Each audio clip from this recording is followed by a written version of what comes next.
우리가 만날 수 없지만 우리 옆에 있는 우리 가족들을 향해서 우리 축복하는 시간을 좀 가졌으면 좋겠습니다. 메리 크리스마스라고 주님의 성탄을 함께 기뻐하고 함께 누리자고 우리 옆에 분들과 함께 인사를 나누겠습니다. 메리 크리스마스. 예. 우리가 참 가슴 아픈 시대를 살아가고 있습니다. 성탄을 예배하고 싶지만 우리가 만날 수 없는 비대면 예배의 시간을 우리가 보내고 있습니다. 얼굴 보고 성탄의 은혜를 함께 나누고 축복할 수 없고, 그리고 함께 찬양할 수 없는 그런 시대를 살아가고 있습니다. 그럼에도 불구하고 우리가 실망하지 않을 것은 지난주에 우리가 함께 나눴던 말씀처럼 하나님은 자기 백성을 버려두지 아니하시고 찾아오셔서 우리를 어루만지시는 은혜의 하나님을 깨닫기 때문입니다. 성도 여러분, 우리에게 찾아오시는 주님의 은혜를 깨닫고 함께 기뻐하는, 함께 그 기쁨을 나눌 수는 없지만 함께 기도하고 축복하는 그런 아름다운 성탄이 될 수 있기를 간절히 축원합니다. 성탄은 우리를 구원하시기 위해서 이 땅에 오신 주님을 만난 사람들의 신앙의 고백입니다. 동방 박사들은 유대 땅, 유대 임금으로 오신 아기 예수를 경배하기 위해서 먼 곳에서 베들레헴까지 그곳을 오는 것을 조금도 주저하지 않았습니다. 목자들은 천사들이 전해준 소식을 듣고 베들레헴으로 찾아가서 구유에 누인 아기 예수를 바라보며 하나님께 영광을 돌렸습니다. 이 모습이 참된 성탄의 모습입니다. 성탄의 축복은 주님을 만나고 그분을 메시아로, 그리스도로 고백함으로 우리에게 임하는 구원의 은총, 그것이 참된 성탄의 은혜입니다. 하지만 성탄의 은혜에 참여한 동방 박사들과 목자들만 성경에 기록된 것이 아니라 헤롯 왕과 대제사장들과 서기관, 그리고 여관의 주인도 등장하고 있습니다. 그들은 성탄의 소식을 들었습니다. 성탄을 알고 있었습니다. 그럼에도 불구하고 성탄을 내 믿음으로 받아들이지 못하고 신앙으로 고백하지 못했습니다. 그들은 주님의 오심이 오히려 자신들의 자리를, 자신들의 주의를 위협하는 그런 모습으로 걱정하고 전전긍긍했던 그런 모습을 가졌기 때문에 성탄의 은혜를 깨닫지 못했습니다. 찬송가 304장을 보면 그 찬송가를 번역하고 개안했던 목사님이 레만 목사님이십니다. 그분은 1917년 아랍어로 기록된 유대 찬양시를 번역하고 그리고 가사를 바꾸어서 하나님의 은혜를 찬양했습니다. 그 찬양의 은혜가 얼마나 크고 놀라운지, 이 땅에 오신 주님의 은혜가 얼마나 아름다운지를 경배하고 있습니다. 그 크신 하나님의 사랑 말로 다 영영 못하네.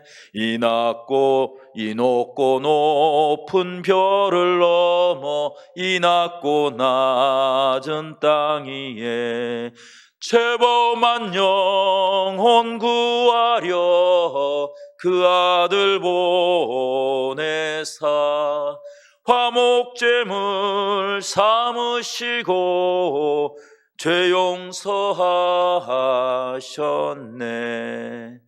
하늘을 두루마리 삼고 바다를 먹물 삼아도 한없는 하나님의 사랑 다 기록할 수 없겠네. 하나님의 크신 사랑 그 어찌 닿았을까. 저 하늘 높이 쌓아도 채우지 못하리. 하나님 크신 사랑은 측량 다 못하며 영원히 변치 않는 사랑 성도여 찬양하세. 아멘. 성도 여러분, 성탄에 아기 예수로 오신 그 하나님의 사랑, 그 사랑은 하늘을 두루마리 삼고 바다를 먹물 삼아도 기록할 수 없는 한없는 우리를 향한 뜨거운 하나님의 마음이 담겨져 있다라고 고백하고 있습니다. 우리를 찾아오신 주님, 우리를 만나주시고 하나님의 은총을 베푸신 그 하나님을 우리 모두가 성탄의 은혜로 고백하며 하나님께 나가는 복된 삶을 살아갈 수 있기를 간절히 바랍니다. 우리가 성탄의 아침에 하나님이 우리에게 허락하신 은혜들을 묵상하면서 우리가 고백해야 될 성탄의 신앙이 어떤 모습인지 우리가 함께 은혜 받기를 원합니다. 성도 여러분, 여러분은 성탄에 주님을 무엇이라고 고백할 수 있겠습니까? 오늘 본문은 세 가지로 고백하고 있는데, 첫 번째, 성탄을 통해서 우리가 고백해야 될 신앙의 모습은 예수 그리스도께서 우리를 찾아오셨는데 그 모습은 왕이셨다라는 신앙의 고백입니다.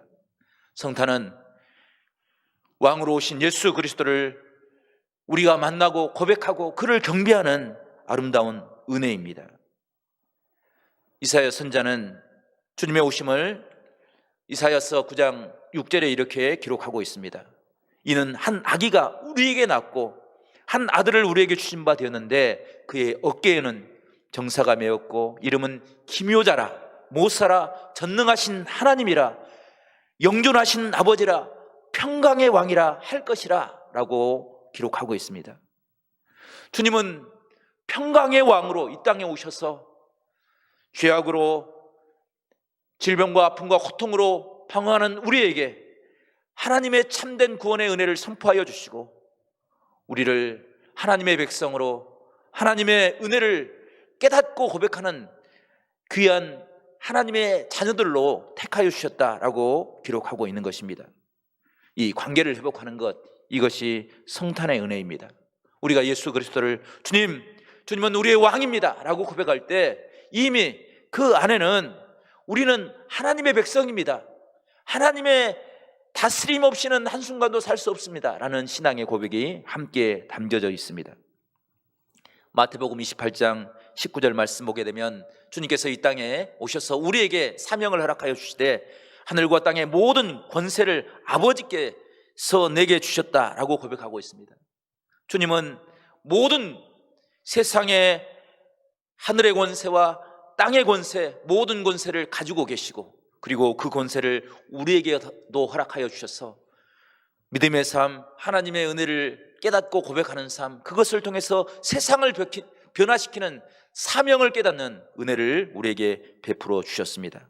성도 여러분, 우리에게 찾아오셔서 선한 은혜를 베풀어 주시고 우리로 하여금 하나님의 자녀로, 하나님의 백성으로 부족함이 없도록 살게 하신 그 은혜를 우리 모두가 깨닫고 고백하는 아름다운 성탄이 될 수 있기를 간절히 축원합니다. 그런데 불행한 것은 세상의 모든 사람들이 다 그 믿음을 가지고 살아가지 못하고 있다는 사실입니다. 요한복음 1장 11절 말씀 보게 되면 주님께서 자기 땅 위에 오셨으나 세상이 주님을 알지 못하고 자기 백성들이 주님을 영접하지 아니하였다라고 기록하고 있습니다. 주님께서 왕으로 오셨는데 평강의 왕으로 오셨는데 그 백성들이 주님을 영접하지 않았다는 것입니다. 주님의 길은 예비하고 준비하고 깨닫고 고백하는 사람들이 누리는 참된 평안입니다. 성탄의 은혜로 우리에게 은총을 베풀어 주셨는데 그 성탄 안에 주님이 계시지 않는다고 한다면, 그 성탄을 지내면서 우리가 주님이 행하셨던 섬김과 나눔과 구원의 역사를 이루지 못하고 한다면 성탄의 은혜는, 성탄의 참된 의미는 우리에게 없는 것입니다. 우리가 주님을 왕으로 고백할 때 성탄의 기적의 역사가 일어납니다. 주님의 구원의 능력을 인정할 때 우리를 다스리시는 은혜 하나님을 깨닫게 되는 것입니다. 성탄을 통해서 우리의 삶의 주인이 누구신지를 돌아보고 그 은혜로 우리의 삶이 하나님의 놀라운 회복의 은총을 날마다 깨닫는 그런 아름다운 신앙이 있기를 간절히 바랍니다. 서양 음악의 어머니라고 불리는 핸델이 60세가 되었을 때 자신의 삶을 돌이켜보며 실패와 스트레스로 인해서 정신적으로 물질적으로 큰 어려움을 겪게 되었습니다. 자신의 삶을 돌이켜보면서 스스로 이제는 더 이상 희망이 없다고, 소망이 없다고 그렇게 이야기할 만큼, 고백할 만큼 어려운 지경에 이르렀습니다. 하루하루 살아가는 것이 절망이었습니다. 그래서 하나님을 향해서 날마다 자신의 삶의 모습을 토로하면서 원망했습니다. 하나님께서 저에게 소망을 주셔서, 소명을 주셔서 많은 일들을 감당하게 하였는데 사람들로 하여금 어떻게 제가 버림받게 하십니까? 이 자리까지 이르도록 하나님께서는 왜 침묵하고 계십니까? 라고 하나님을 원망했습니다. 한없는 슬픔 가운데 산책을 마치고 초라한 숙소로 돌아올 때 그에게 소포가 하나 와 있었습니다. 그 소포에는 한 묶음의 오라토리오 가사가 배달되어 있었습니다. 친구인 찰스 제넨슨이라는 친구가 시로 그 오라토리오를 기록해서 보냈던 것입니다. 핸델이 그 가사를 읽으면서 그 마음속에 큰 감동을 받았습니다. 하나님이 어떤 분인지를 이제까지 알지 못했는데 그 가사 내용 안에는 이런 이사야서 40장에 기록이 담겨져 있었습니다. 위로하라, 위로하라, 내 백성을 위로하라. 오, 하나님이 말씀하신다. 그의 영광은 드러나고 말리라 라는 그런 내용의 이야기가 기록되어 있었습니다. 이것을 읽으면서 핸델은 지금까지 하나님을 원망하며 살아왔던 그 삶의 모습을 돌이키고 나를 통해서 주시는 하나님의 사명을 깨닫게 되었습니다. 위로하는, 이 땅을 위로하라는 사명의 은혜를 깨닫고 순간 그의 머리에 영감이 떠올랐습니다. 그래서 오선지에 그것을 옮겨 적기 시작했습니다. 그날이 바로 8월 24일 저녁이었습니다. 그로부터 22일 동안 먹지도 않고 자지도 않고 하나님께서 주신 그 곡을 오선지에 옮겨 적고 또 그것을 고치고 그 과정을 통해서 놀라운 하나님의 은혜를 깨닫게 되었습니다. 그 심령을 뒤흔들고 태동했던 곡이 바로 메시아입니다. 온 백성을 향한, 이 땅을 향한 하나님의 위로의 소식, 하나님의 영광을 드러내는 그 아름다운 곡이 탄생하게 된 것입니다. 그 곡이 탄생했던 그 삶의 비결은 이 땅에 오신 주님, 그 주님을 나의 왕으로, 나의 주인으로, 나의 구원자로 고백하는 그런 신앙의 의미가 담겨져 있는 것입니다. 성도 여러분, 우리가 성탄의 은혜를 고백하며 주 앞에 설 때 우리에게 찾아오신 주님을 나의 왕으로, 나의 주인으로 고백하는 그런 신앙의 은혜가 우리 가운데 있기를 간절히 축복합니다. 두 번째로, 성탄을 준비하는 성도들이 고백해야 될 고백은 주님께서 그리스도임을 고백하는 것입니다.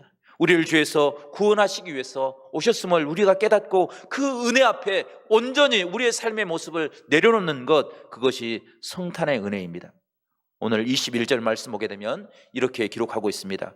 아들을 낳으리니 이름을 예수로 하라. 이는 그가 자기 백성을 그의 죄에서 구원할 자이심이라 하시니라. 아멘. 성도 여러분, 예수라는 이름의 뜻이 무엇입니까?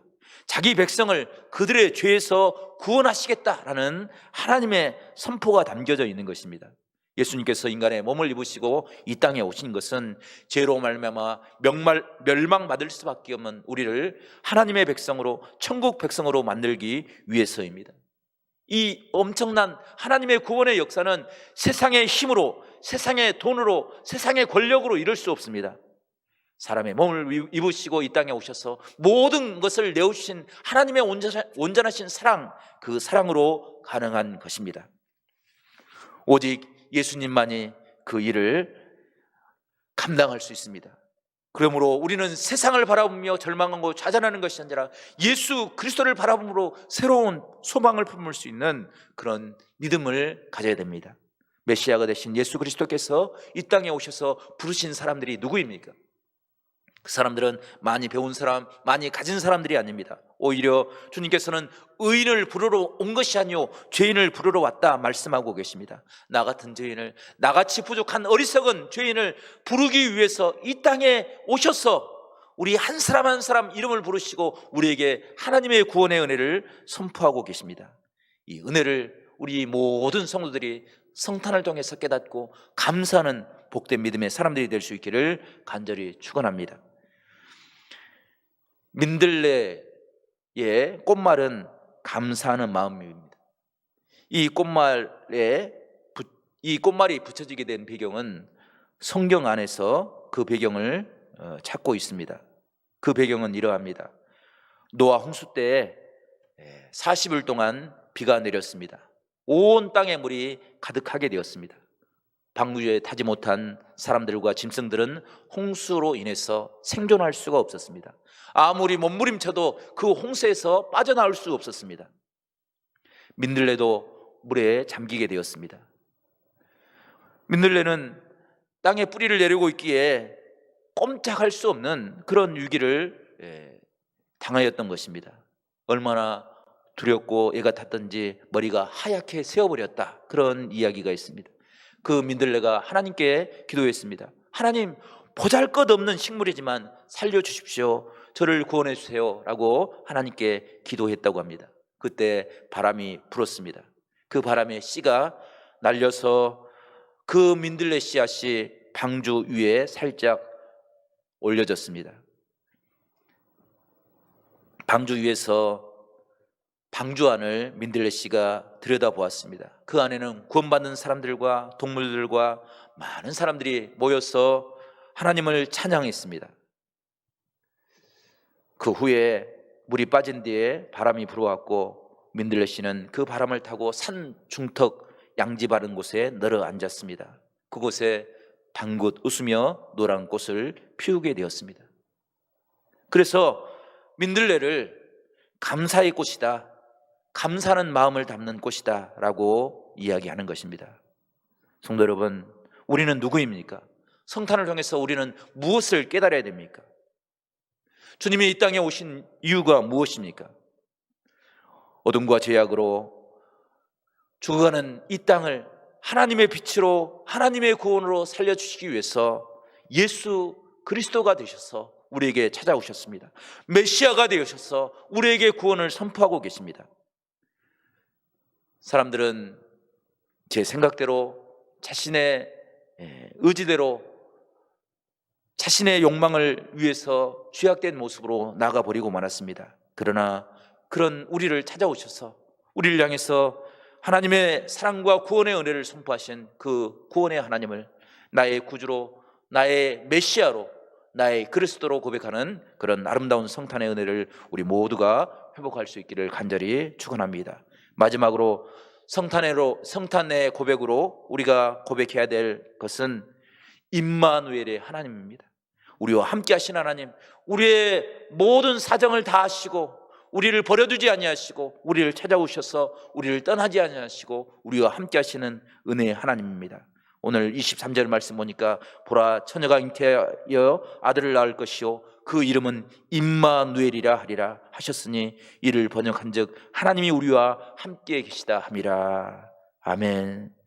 성도 여러분, 자녀에게 가장 안전한 것은 부모와 함께 있을 때입니다. 우리 성도들은 하나님과 함께 있을 때 최고의 행복을 이룰 수 있고 최고의 안전을 누릴 수가 있습니다. 사단은 날마다 찾아와서 우리 성도들을 유혹하고 실망하게 하고 상처를 주게 합니다.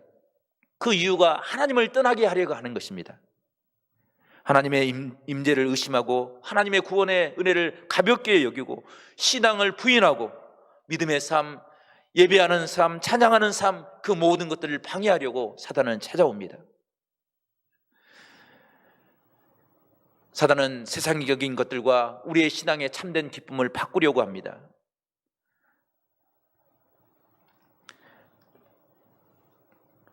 이삭의 아들 에서는 자신에게 허락된 하나님의 축복, 그 장자의 축복을 팥죽 한 그릇 그것으로 바꿔버리고 말았습니다.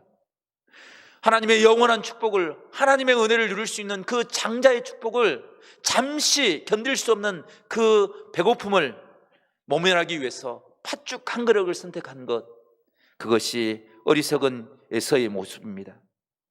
예수님을 따라다녔던 제자, 얼마나 영광스러운 자리입니까? 그럼에도 불구하고 가룟 유다는 그 영광스러운 자리를, 자신과 생각이 다르다는, 자신의 뜻이 관철되지 않는다는 그것 때문에 예수님을 은 30냥에 팔아버리고 말았습니다.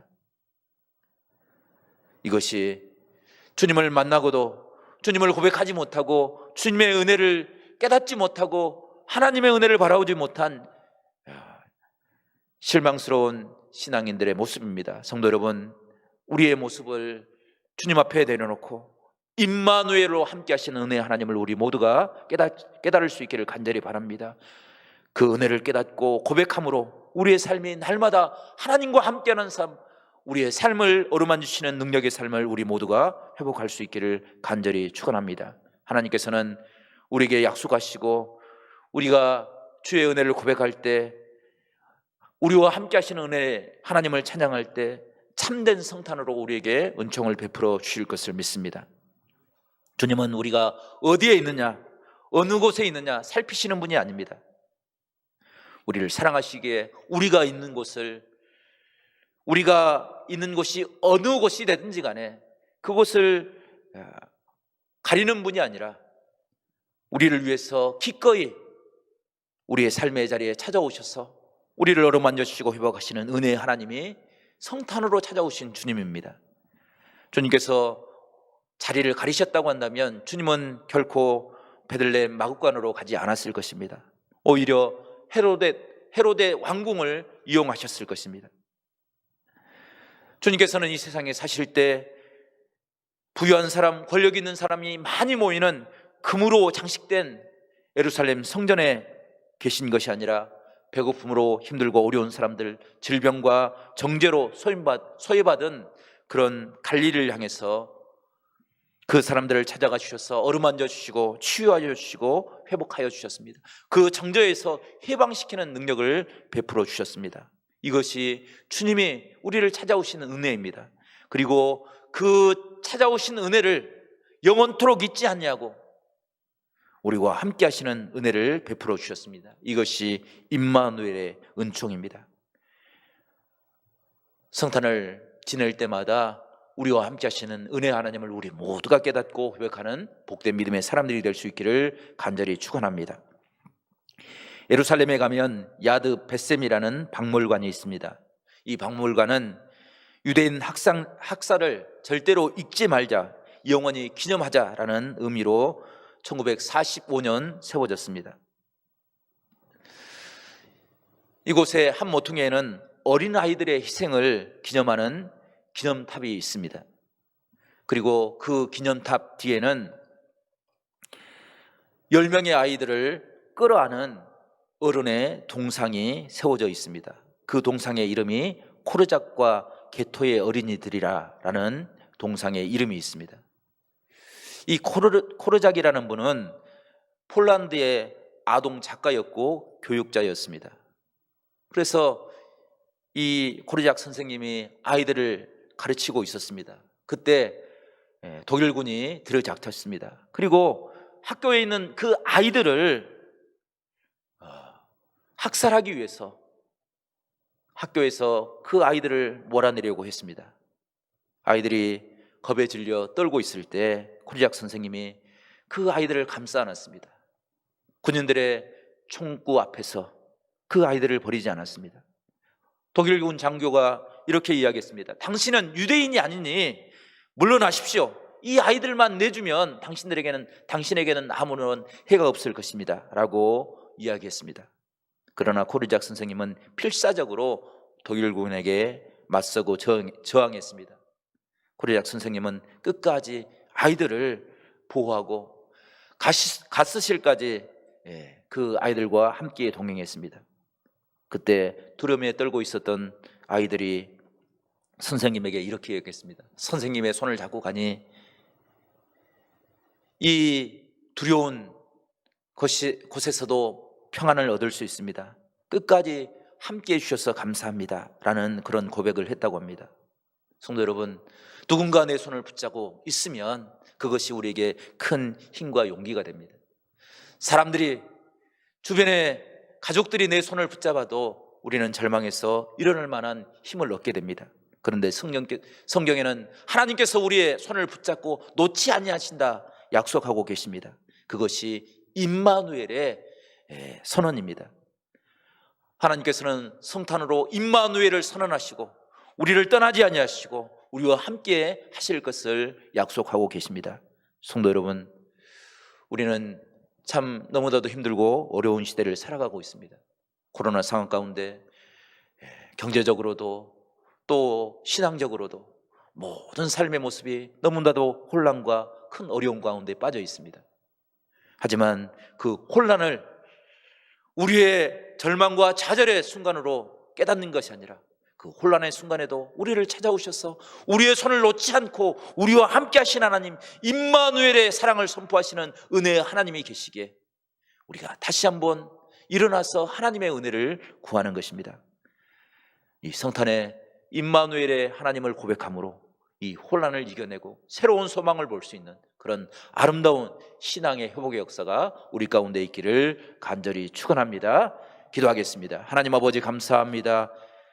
저희를 찾아오셔서 성탄의 은혜를 베풀어 주시고 임마누엘이라 말씀하여 주시니 참으로 감사합니다. 우리와 함께 동행하여 주시옵소서. 우리를 일으켜 세워 주시옵소서. 날마다 주의 이름을 찬양하는 복된 믿음의 삶을 살아갈 수 있도록 저희를 인도하여 주시옵소서. 주님께 모든 것 감사와 영광 올려드리고 예수 그리스도의 이름으로 간절히 기도드리옵나이다. 아멘.